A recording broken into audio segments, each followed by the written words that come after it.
El libro de Números.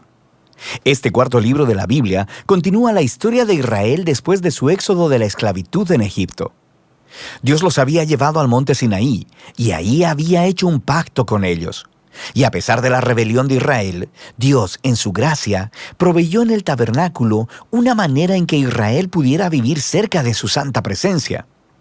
Así que el libro de Números comienza cuando Israel termina su estadía de 1 año en el monte Sinaí, y ellos se dirigen al desierto en camino a la tierra que Dios le prometió a Abraham.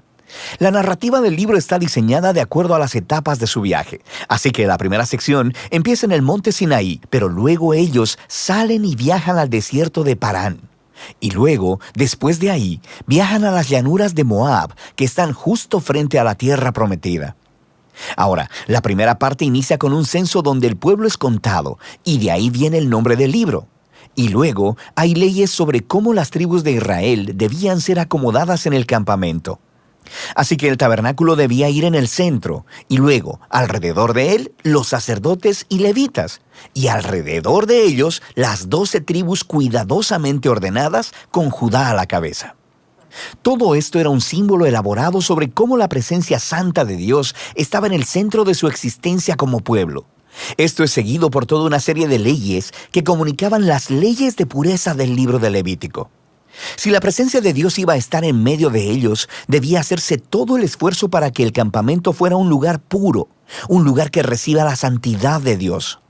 En el capítulo 10, la presencia de Dios se levanta del tabernáculo y guía a Israel lejos del Sinaí, hacia el desierto. E inmediatamente las cosas comienzan a marchar terriblemente mal. En el capítulo 11 el pueblo empieza a quejarse de hambre y sed y empiezan a decir que quieren regresar a Egipto. Luego, en el capítulo 12, incluso el hermano y la hermana de Moisés empiezan a oponerse y a hablar mal de él delante de todo el pueblo. Este viaje no tuvo un buen comienzo. La siguiente sección comienza cuando los israelitas llegan al desierto de Parán, más o menos a la mitad del camino a la tierra prometida. Y Dios le dice a Moisés que envía a los 12 espías, uno por cada tribu, para que puedan reconocer la tierra prometida. Y cuando todos los espías regresan, 10 de ellos dicen que no hay posibilidad de que Israel pueda sobrevivir allí, porque los cananeos los destruirán. Pero hay 2 espías, Caleb y Josué, que dicen que Dios puede salvarlos. Pero los 10 provocan al pueblo a una ira temerosa y empiezan a planear un motín. Van a nombrar un nuevo líder y regresar a Egipto.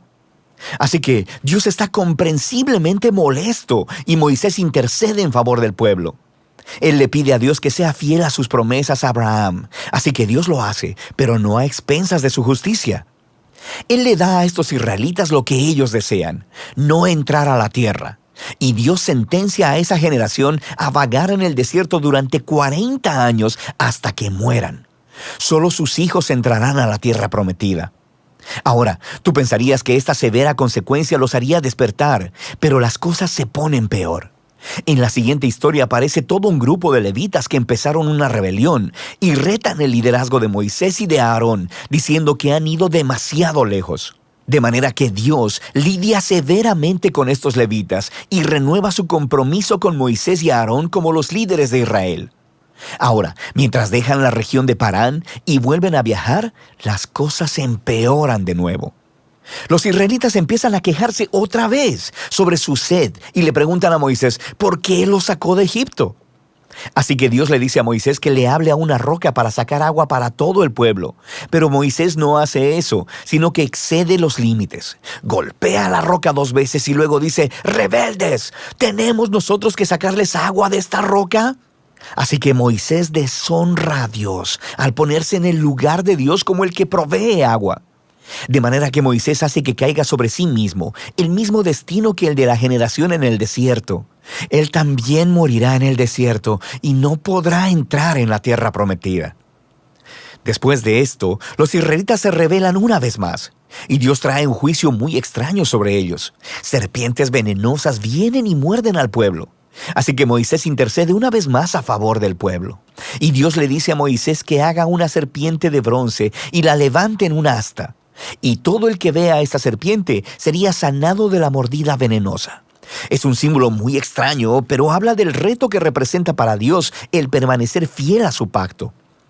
Él está en lo correcto al traer justicia sobre el pecado y la maldad de Israel, pero incluso la justicia de Dios se transforma en una fuente de vida para aquellos que miran a Dios para ser sanados. A partir de aquí, el pueblo se dirige a las llanuras de Moab. La primera parte principal de esta sección se enfoca en la extraña figura de Balaam.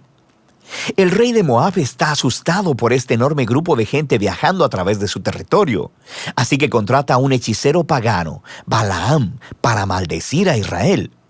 Y en 3 ocasiones distintas, Balaam descubre que no puede maldecirlos. Él solo puede hablar bendición sobre Israel. Recuerda la promesa de Dios a Abraham en Génesis 12. Así que no solo Balaam no puede maldecir a Israel, sino que Dios le da una visión sobre un futuro rey israelita que un día traerá la justicia de Dios a todas las naciones. Esta visión recuerda la promesa de Jacob a Judá en Génesis capítulo 49. Ahora, vale la pena detenernos a reflexionar en el flujo del libro hasta ahora. Las historias de rebelión en el desierto se amontonan una sobre otra, poniéndose cada vez peor. Y aunque Dios trae actos parciales de juicio sobre Israel, también continúa mostrándoles misericordia, proveyendo comida y agua en el camino. Y la historia de Balaam muestra la gracia de Dios de manera resplandeciente, porque ahí está Israel, en el campamento, murmurando y rebelándose. Pero en lo alto de las montañas, sin que ellos lo sepan, Dios los está protegiendo y hasta bendiciendo. Y es este contraste entre la rebelión de Israel en el desierto y la fidelidad de Dios lo que hizo a estas historias tan importantes para las postreras generaciones de Israel. Y las historias del desierto son recontadas una y otra vez por los profetas y los poetas bíblicos, e incluso por los apóstoles en el Nuevo Testamento. Y estas historias siempre sirven como advertencia, que aunque Dios permanecerá fiel a sus promesas del pacto, Él también permitirá que su pueblo sea parte de Él en rebelión y que enfrente las consecuencias. Después de esto, el resto del libro se enfoca en los hijos de la generación que pereció en el desierto, y ellos empiezan a prepararse para heredar la tierra prometida. Ellos hacen otro censo de la nueva generación, y luego ganan muchas batallas a los pueblos de alrededor. Y luego, algunas de las tribus empiezan a asentarse en la tierra prometida. Así que el libro termina con la nueva generación lista para entrar en la tierra prometida. Y Moisés está a punto de darles sus últimas palabras de sabiduría y advertencia. Pero por ahora, de eso trata el libro de Números.